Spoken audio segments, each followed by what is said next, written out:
এখন আপনি কিন্তু অনলাইনে খুব সহজেই জমির পর্চা কিংবা অনলাইন খতিয়ান কিংবা আরওআর তা ডাউনলোড করতে পারবেন। তবে এই মুহূর্তে সবচেয়ে বড় একটি আপডেট, বাংলার ভূমি পোর্টালে বেশ কিছু পরিবর্তন এসেছে এবং নতুন নিয়মে কিংবা নতুন আপডেট ভার্সনে আপনি কীভাবে জমির পর্চা কিংবা আরওআর খতিয়ান কিংবা অনলাইন খতিয়ান আবেদন করবেন এবং আপনি কীভাবে অনলাইন থেকে ডাউনলোড করবেন। আগে যে ডাউনলোড পদ্ধতি তা কিন্তু পরিবর্তন হয়েছে। তার পাশাপাশি যদি আপনাদের অ্যাপ্লিকেশন নাম্বার জানা না থাকে, আপনি আবেদন করছেন, আপনার মোবাইলে অ্যাপ্লিকেশন নাম্বার আসেনি, আপনার কাছে এই মুহূর্তে অ্যাপ্লিকেশন নাম্বার নেই, তাহলে আপনি কীভাবে আপনার স্ট্যাটাস চেক করবেন যে আপনার আরওআর অ্যাপ্রুভ হয়েছে কিনা, কীভাবে আপনি ডাউনলোড করবেন, তাই স্টেপ বাই স্টেপ জানিয়ে দেবো আজকে ভিডিওতে। অবশ্যই আজকে ভিডিও আপনার সম্পূর্ণ দেখুন। আর আপনি যদি এখনও পর্যন্ত ভিডিওতে লাইক না করে থাকেন, অবশ্যই লাইক করে দিন। এর পাশাপাশি চ্যানেল সাবস্ক্রাইব করে পাশে বেল ক্লিক করে নোটিফিকেশন করে রাখুন এরকম আপডেটগুলো সবার আগে পাওয়ার জন্য। আর আপনি যদি আমাদের ভিডিওটি ফেসবুক পেজ এমনিতে সেটা দেখে দেখেন, অবশ্যই ফেসবুক পেজটি ফলো করুন। আমি কিন্তু প্রতিনিয়ত বিভিন্ন চাকরির যে খবরগুলো আমাদের যে ফেসবুক পেজ এখানে আপডেট দিয়ে থাকি, তাই আপনি প্রতিনিয়ত আমাদের ফেসবুক পেজটি ভিজিট করবেন। এবং এই যে অনলাইন আবেদনের যে লিঙ্কটি আমি আপনার ভিডিওর ডিসক্রিপশন বক্স এবং কমেন্টে দিয়ে দিয়েছি, যে আরওআর অ্যাপ্লিকেশন কিংবা ডাউনলোডের যে লিঙ্কটি, অনলাইন খতিয়ান অ্যাপ্লাই এবং ডাউনলোডের যে লিঙ্ক, সেই লিঙ্কটি আপনি ভিডিও ডিসক্রিপশন বক্স এবং কমেন্টে পেয়ে যাবেন। তো সেখানে ক্লিক করে আপনি সরাসরি বাংলার ভূমির যে পোর্টাল সেখানে কিন্তু আসতে পারবেন। এরপর আপনি বাঁদিকে উপরে দেখতেই পাচ্ছেন যে দুটো অপশান রয়েছে, একটি সাইন ইন এবং সাইন আপ। যদি আপনি নতুন হয়ে দেখেন, আপনার আগে থেকে কোনো আইডি বাজট নেই, তাহলে আপনি কী করবেন, যে সাইন আপ এখানে আপনি ক্লিক করবেন। যদি আপনার আগে থেকে আইডি বাজট থাকে, তাহলে আপনি যে সাইন এখানে ক্লিক করে আপনি আপনার আইডি, রেজিস্ট্রেশন মোবাইল নাম্বার এবং পাসওয়ার্ড উল্লেখ করে লগ ইন করে নেবেন। আমরা যেহেতু নতুন, আমাদের কাছে আগে থেকে কোনো রকম আইডি বাজট নেই, তাই আমরা যে সাইন আপ এখানে আমরা ক্লিক করবো। তো এখানে ফার্স্ট নেম, তো আপনার প্রথম নাম উল্লেখ করে দেবেন। মিডিল নেম যদি থাকে আপনার মধ্যম নাম, তাহলে উল্লেখ করবেন, নাহলে আপনি ফাঁকা রাখবেন। লাস্ট নেমে আপনার পদবি টাইটেল উল্লেখ করে দেবেন। তারপরে যে কিন্তু গার্জিয়ান নেম, এখানে আপনি আপনার গার্জিয়ান নেম, বাবার নাম অথবা স্বামীর নাম অথবা মায়ের নাম, যিনি আপনার অভিভাবক তার নাম উল্লেখ করে দেবেন। যদি মারা যায় সামনে উল্লেখ করবেন না। অ্যাড্রেস, এখানে আপনি আপনার সম্পূর্ণ ঠিকানা, village, post, police station, district, pincode, ward, পৌরসভা যা যা রয়েছে আপনাদের সম্পূর্ণ ঠিকানা আপনি বসিয়ে দেবেন। ইউজার টাইপ, এটা আমাদের সিটিজেন থাকবে।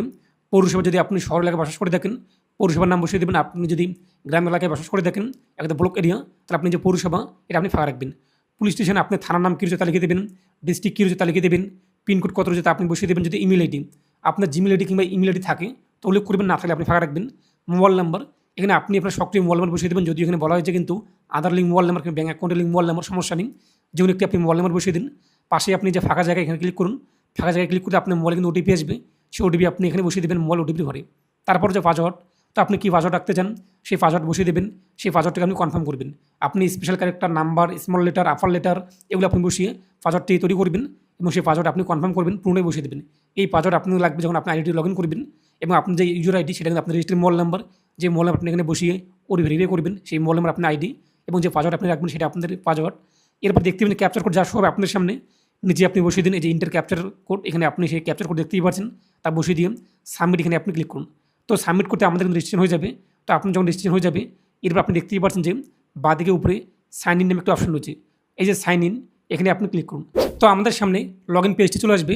এখানে আপনি আপনার ইউজার আইডি, যে রেজিস্টার মোবাইল নাম্বার, সেই মোবাইল নাম্বার বসিয়ে দিন। কী পাসওয়ার্ড আপনি রেখেছেন সেই পাসওয়ার্ড আপনি বসিয়ে দিন। এরপর নিচে দেখতেই পাচ্ছেন ক্যাপচার কোড। আগে কিন্তু ক্যাপচার কোড অন্যরকম ছিল, এখন কিন্তু বর্তমানে যোগ কিংবা বিয়োগ কিংবা গুণ অথবা ভাগ করে আপনি যা অ্যান্সার দাঁড়ায় তার নিচে লিখতে হবে। আপনার সামনে যা আসবে তা আপনি উল্লেখ করে দেবেন। তারপর নেক্সটে আপনি ক্লিক করবেন। তো নেক্সট করতেই এই যে রেজিস্টার মোবাইল নাম্বার, এই মোবাইল নাম্বার আপনি ওটিপি আসবে, ওটিপি আপনি বসিয়ে দেবেন। তারপর যে সাবমিট, এই সাবমিটে আপনি ক্লিক করবেন। এরপর আমাদের সামনে ড্যাশবোর্ড চলে আসবে। উপরে আপনি দেখতেই পাচ্ছেন বিভিন্ন অপশান, তার মধ্যে 2 নম্বর অপশানটি সিটিজেন সার্ভিস, এখানে আপনি ক্লিক করুন। তারপর দেখতেই পাচ্ছেন যে সার্ভিস ডেলিভারি, এখানে আপনি ক্লিক করুন। এরপর রয়েছে আরওআর রিকোয়েস্ট, এখানে আপনি ক্লিক করুন। পরবর্তী পেজে আপনি এখন যে জমির খতিয়ান কিংবা আরওআর কিংবা অনলাইন পর্চা ডাউনলোড করতে চান, সেই জমিটি আপনার কোন ডিস্ট্রিক্টের মধ্যে রয়েছে, কোন জেলায় আপনার সেই জমিটি রয়েছে, এখান থেকে আপনি সেই জমির যে জেলা, ডিস্ট্রিক্ট তা চয়েস করবেন। আমাদের জমিটি কুচবিহার জেলার মধ্যে রয়েছে। এরপর ব্লক, সেই জেলার কোন ব্লকে আপনার জমিটি রয়েছে, যে জমিটি আপনি কিনেছেন কিংবা যে জমির উপরে আপনি খতিয়ান বের করতে যাচ্ছেন, সেই জমিটি আপনার কোন ব্লকের মধ্যে রয়েছে সেই ডিস্ট্রিক্টের, তা আপনি এখানে চয়েস করে নেবেন আপনার অ্যাকর্ডিং যা হয়ে থাকে।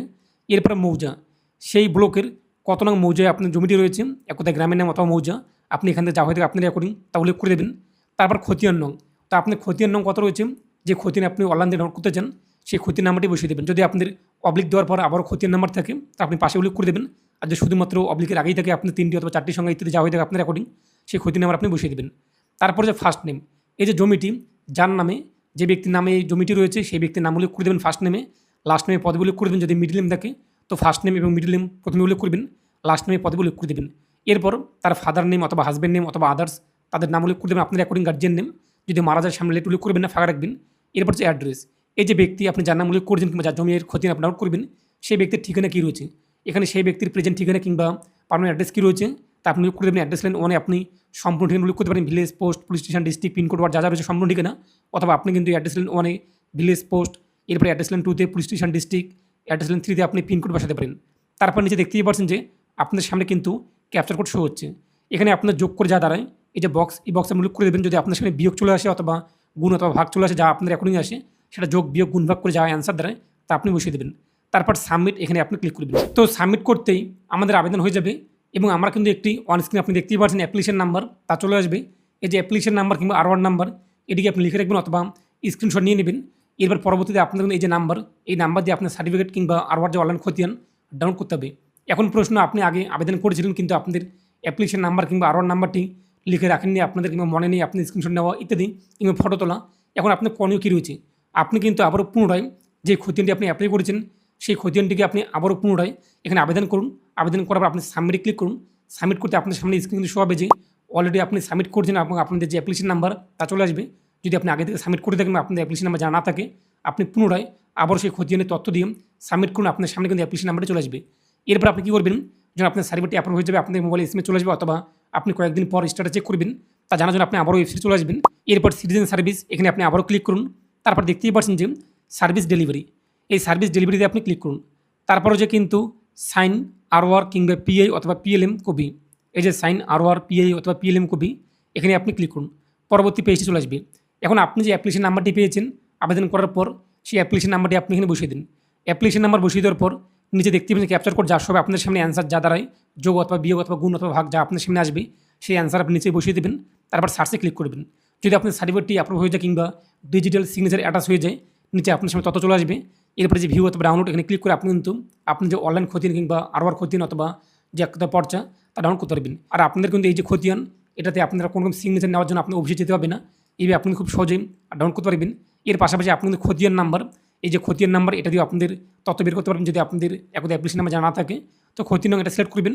এরপর ডিস্ট্রিক্ট, ব্লক, এরপর মৌজা যা যা আপনি উল্লেখ করেছেন আবেদন করার সময় এবং যে খতিয়ান নাম্বার দিয়ে আপনি ফর্মটি সাবমিট করেছেন R1 পাওয়ার জন্য, সেই খতিয়ান নাম্বারটি বসিয়ে দিন।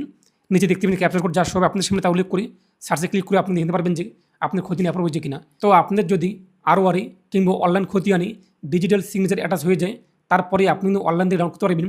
তার আগে আপনাদের সামনে কিন্তু নো ডাটা ফাউন্ড কিংবা নো রেকর্ড ফাউন্ড কিংবা নো রেজাল্ট এতে চলে আসবে। তো যখন আপনাদের অনলাইন খতিয়ানে ডিজিটাল সিগনেচার অ্যাটাচ হয়ে যাবে, তারপরে আপনি নিচে ডাউনলোডের অপশন পেয়ে যাবেন। আর আপনি কিন্তু অনলাইন থেকে এর পাশাপাশি প্লট ইনফরমেশন, জমির তথ্য কিংবা সার্চিং কপি অনলাইনে বের করতে পারবেন।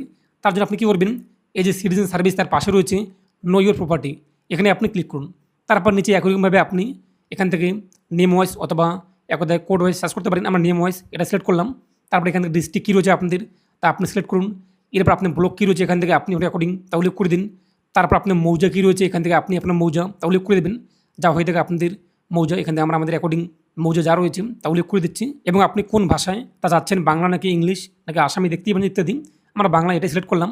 তারপর নিচে আমরা কী করবো, নর্মাল খতিয়ান এটা সিলেক্ট করলাম অথবা আপনাদের লিস্ট খতিয়ান অথবা যা হয়ে থাকে সেটা উল্লেখ করবেন আমাদের নর্মাল খতিয়ান।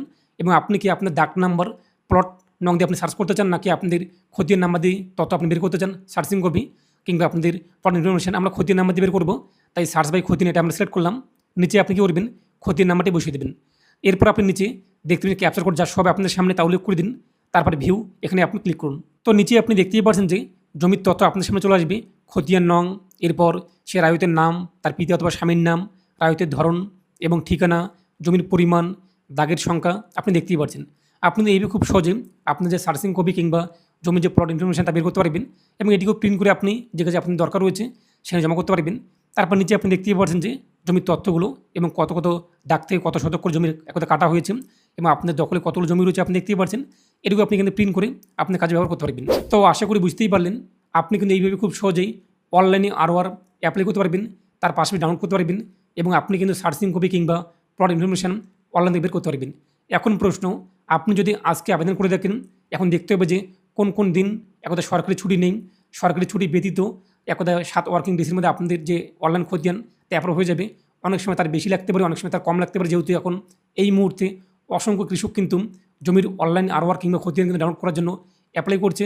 তাই প্রচুর আবেদন জমা পড়ছে প্রতিদিন ভূমি অফিসে। সেটা আপনাদের সময় লাগতে পারে, সেটা আপনি 1 সপ্তাহ অথবা 10 দিন অথবা 15 দিন অথবা 5 দিন অথবা 4 দিন, সেটা আপনাদের অফিসে যেরকম কাজের চাপ পড়ছে সেই ভিত্তিতে কিন্তু সময় লাগতে পারে। এর পাশাপাশি আপনারা লক্ষ্য করবেন যে দিনের বেলা কিন্তু সাইট, বাংলার ভূমি সাইট প্রচুর ডাউন থাকে, সেক্ষেত্রে আধিকারিকরা কিন্তু কাজ করতে পারে না। এবং আপনি রাতের দিকে ট্রাই করে দেখেন, তখন সাইট কিন্তু একটু ভালো থাকে। এবং আমি এই মুহূর্তে কিন্তু ভিডিওটি রেকর্ড করছি 12টা 25, আপনি দেখতেই পাচ্ছেন 12টা 25-এ। তো আপনি রাতের দিকে ট্রাই করবেন, এবং দিনের বেলা অনেক সময় সাইট খুলে থাকে, অনেক সময় ডাউন হয়ে থাকে। তো নিয়ে আপনার মতামত কমেন্টে পেশ করুন, আর অবশ্যই ভিডিওটি প্রত্যেকে শেয়ার করে জানিয়ে দিন। ভালো থাকুন এবং সুস্থ থাকুন।